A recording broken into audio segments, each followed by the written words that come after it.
Hi, I'm Rachel, welcome back to my channel. I'm just going to do sort of my current favourites because I don't think I've done one over the summer, or not for a few months anyway.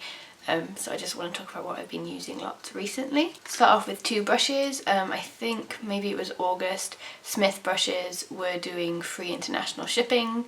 And that was really the only way I was ever going to buy them, I think, or like in a sale, which they don't seem to have. So I got just two eye brushes, the 253, which is a sort of triangular flat brush, and I've used this for packing on, you know, the lid colour, but it also blends quite well, and it's great for like doing the shape, mapping out the shape for a cut crease. And then I also got the 220, which is this really wide flat brush. Dominique LDR, she recommended this as well as quite a few other people, like Rita I think, and it's great for like the lower lash line. You can also blend out the crease with it. Smith say it's their like fixer brush or something, like if you say went in too heavy with blush you can go over with this. I'm not really sure, I haven't tried that, I've just used it for my eyes and I really like both of these brushes. I would love to try more of their brushes, but they're quite expensive. I'm just picking up whatever comes to hand first. I'm sure I've mentioned this before, and this is my highlighter from Luxy Beauty called Pandora. I depotted a load of stuff recently, so this is just in an old Topshop case, and it's beautiful. I'll just show you. There on my hand, I'm wearing it today, not as strong as on my hand. It's the only one of the highlighters I have. I've done a video where I swatched this and the eyeshadows I have from them. I would definitely think about getting more. They're really, really reasonable. I think the eyeshadows are $5 and the highlighters aren't that much more. And they seem to have sales quite frequently. There's just, you know, the shipping and customs add up. Another thing I'm wearing today is the Colourpop cream gel colour, but it's for eyebrows, and this is the shade Blondie. Obviously not for my eyebrows because mine are quite dark. I've been using this with a Special Effects stipple brush to do my freckles. I'd previously been using sort of like the Flash palette and then setting it, but it's much easier to just use something that sets by itself. And this is the perfect colour for my freckles. They don't look too obvious and dark, they look just really natural. When I was doing the freckles with a darker colour, I quite often had to like pat over the top to make it less obvious, but I don't have to do that with that colour. While we're on the Colourpop theme, I've tried a few of their normal gel pots. I did have one dud. The first time I got this purple one called Crybaby, it was completely dried out and like I could hear it rattling around in the pot. So this is a lilac and I'm wearing it as liner today. This one is called Prance and it's baby blue.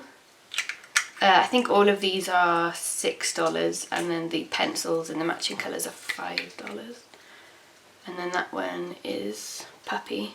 I always want to call it Poppy. So really reasonable.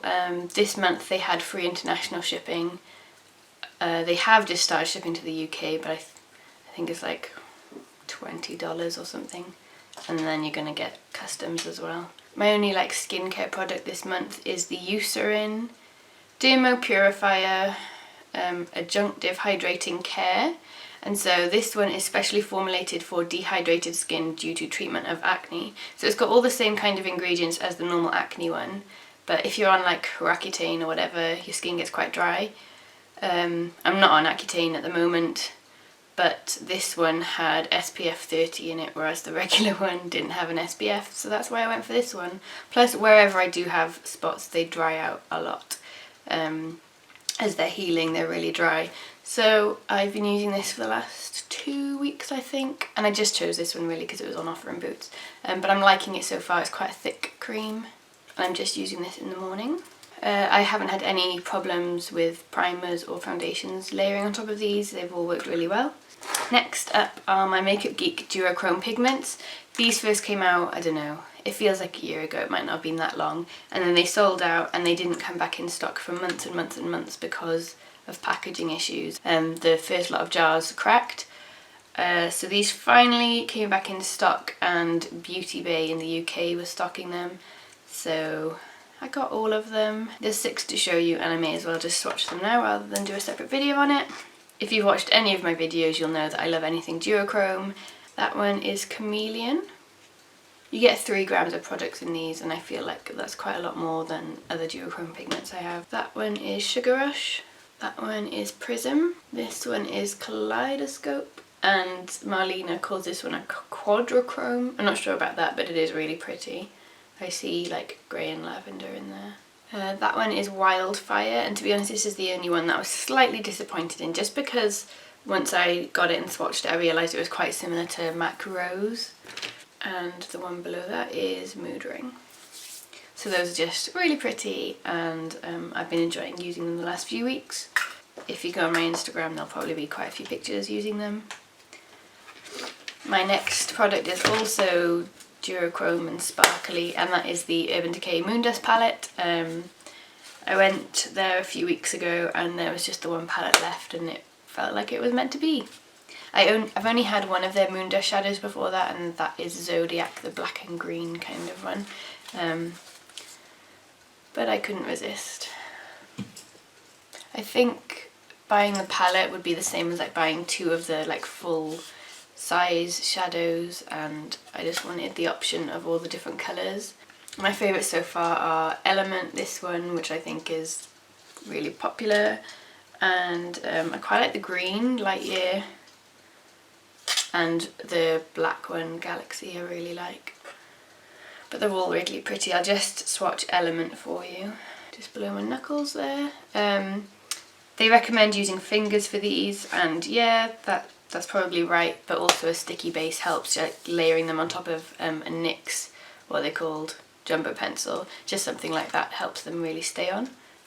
Speaking of Urban Decay palettes, yesterday they put up the first picture of their holiday palette and it's called the Full Spectrum palette. That is so beautiful, especially as I missed out on the Kat Von D Mi Vida Loca palette. I mean, I think this one, oh yeah, it does have a yellow actually. So I think this one would be a good sort of alternative to that. I think it's 21 shades and they've said that 18 of them are brand new. Definitely looking forward to that. Excuse me, cat, you stop that. Just a few more things to mention. I went to Kiko a few weeks ago to pick up a waterproof mascara for a job. And all of their mascaras were on offer. I think they were all reduced to £3.60 or something. And I picked up 4 of the Beauty Energy mascaras, these coloured ones, and they were colours I definitely didn't have within the NYX range. So I just quickly, it's a thick plastic wand and I find that these are opaque enough that I don't have to layer them over a black like I do with the NYX ones. So that one is 03.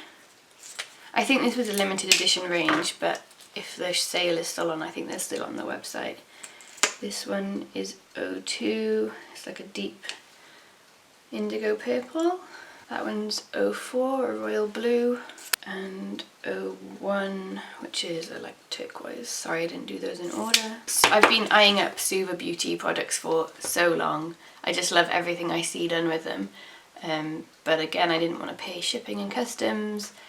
Cocktail Cosmetics in the UK have started stocking them, and a while ago they had like, I don't know, 15% off for their birthday or something like that. So I got a few of them and I don't ever want to be separated from them. My favourite and the one I've used the most definitely is the White Space Panda. I think I mentioned quite a while ago that I was looking for an alternative to Jeffree Star Drug Lord because I didn't want to repurchase it. And this does the trick. It's water activated, so you can make it as runny or not as you like. This one's Cherry Bomb. I'd say there is a little bit of a learning curve to them, especially I have Pantyhose, which is not the liner, it's the aqua base or whatever it's called, and I find that getting the right consistency with that is a little more tricky. This one's Fanny Pack, I hate that name. And then the pink is Scrunchy. You can do just about anything with these. They work really well for eyebrows and liner and bases and splatter, amazing for splatter. Getting them to stay on my eyelashes for some reason is more tricky than in my eyebrows. So I have been using the Stargazer UV liners for my lashes more than these ones, and I'm thinking about doing a video comparing like my various neon products. So maybe the Suva ones with the UV ones from Stargazer, and then maybe like the Sugar Pill Electrocutes. I'm not sure if I've got anything else that bright, but yeah, I'm thinking about doing a video on those. And my last makeup product to show you, I know I've shown you these before, it's my OCC Lip Tars, and I've got the old like style big squeezy tubes for most of these. I bought little things on eBay to depot them, I guess. But yeah, I've been trying to use these a bit more. I mean, I have a lot of them, you know, I've spent a good amount of money on these, so I've been making an effort to use more of them. I'm wearing the clear one today over all the glitter I have on. That's it for makeup. There is kind of a pattern, it's all either duochrome or like colour stuff. The whole time I've been sat here I've had this candle ready to show you, and it just smells so good. It's a really cheap candle, I got it from Home Bargains, I think it was $2.99, and this is the gingerbread scent. I love like all the Christmassy candles, they are my favourite ones, so I tend to stock up at this time of the year and try and make them last all year. And this one is just gingerbread, I love it. If you don't have a Home Bargains but you have a B&M Bargains, they also have loads of pumpkin candles in their Halloween section right now, which is what is burning in the background. So if you're in the UK, I definitely recommend checking out those. Home Bargains also has an apple and cinnamon one that's quite nice. Another thing I've definitely mentioned before in my favourites, but it's still a favourite, so I'm going to mention it again, and that is I'm still enjoying doing like lettering. That's one I did the other night.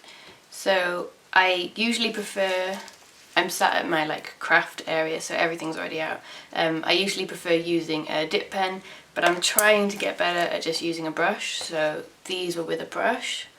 And then that's an example of one with the dip pen. But yeah, I'm still doing a few hours of that every day really. I really like it when I have a hobby that I feel is actually useful and is a skill, I guess. Since I started lettering in April, and I think I've improved a lot. I've started going through all the stuff I've done and all the ones I'm not happy with anymore I redo, and like the difference between April or May and now is huge. But I've recently been asked to do like some lettering stuff for weddings, so that's pretty cool. Okay, my last favourite, probably my biggest favourite of the month, is one of my favourite shows. It's been one of my favourite shows since I first watched it, maybe, I don't know, 8 years ago or something, and that is My So-Called Life. It is amazing. Yeah, it's just one season, 19 episodes, made in 94, 95, and it just follows a load of teenagers, the main one being Angela Chase, played by Claire Danes, and it's just amazing. I've watched the whole series quite a lot of times, and all the characters just feel like such good friends. And I made my husband watch it once in the past, maybe about 5 years ago, but I think maybe it was like on in the background, or he just wasn't concentrating. When we moved recently, we were without the internet for quite a few weeks, so we didn't have Netflix, so I've dug out the box set for us to watch, and I made him pay attention this time. And like after the first episode he was like, no, this is rubbish teenage crap, I don't want to carry on. But I forced him to, there wasn't really an alternative, and he really likes it too. They deal with some really deep, big issues, especially like for the time. And I also love that her parents play a really big role. You quite often see them discussing on their own and like talking about how to deal with the problems with their children, and I just really like that they make the parents seem like normal human beings that can be fun and aren't just, you know, taskmasters. They just show things from lots of different perspectives, and I love that. There's this really annoying younger sister called Danielle, and she's always really hungry for attention and always feeling left out. Maybe my two favourite characters are Brian Krakow, the neighbour. He's a complete nerd, and I feel like I'm probably the most similar to him. I've seen that actor in other things. He's in Roswell, which is also a teenage thing that is terrible but amazing.